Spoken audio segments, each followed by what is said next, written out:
The way that we're going to look at this idea of next level teamwork, or definitely shifting from group to a high performing team, is that we've got to know the difference between a problem to solve and a tension to manage.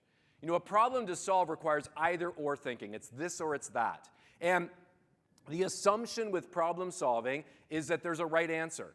Or out of many options, there's an answer I can choose and be done with it. Now, this either-or approach serves us well in life because there's lots of things in life that are problems to solve.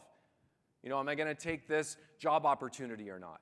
Should we merge or should we join together? You know, what am I going to do with my summer vacation? These are problems to solve, and that you can choose one, even from lots of great options, and you're done. Now, in your roles, and I've had a chance for the last 2 months to get to know a little bit about who's sitting in these seats, you solve a lot of problems every day. Situations where there is an answer that is right, best, you solve it and you're done with it.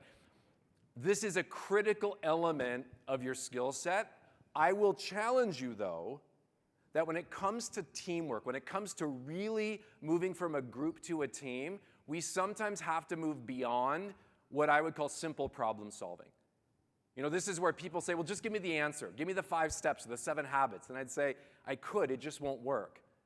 Because relationships and team dynamics is actually shifting from problem solving to actually looking at managing tensions, moving from either or to what I would refer to as and thinking.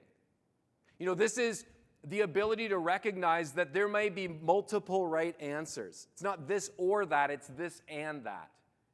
And what's interesting is that it allows you to navigate complexity. Now, you're not learning about starting to do this afternoon. You do this all the time. Think about even, I mean, you have one of the most respected, known brands in the country and beyond, and that's because you've been able to hold on to stability and tradition. You've been able to continue to go with what works, while at the same time constantly innovating and changing. And the secret to your success is that we've been able to manage the tension between change and stability.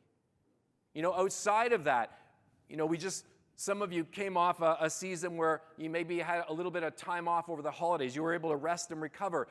And, you know, now we're into the activity phase where we're kind of get back into the swing of things. But you know that I'm going to be at my best when I don't just kind of swing from one end to the other, but when I can actually manage activity and rest well together.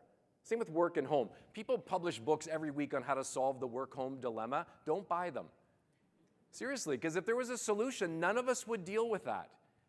The reality is this is a tension to manage. That's not an excuse for managing it poorly. What it is an ability to say, am I managing it well right now?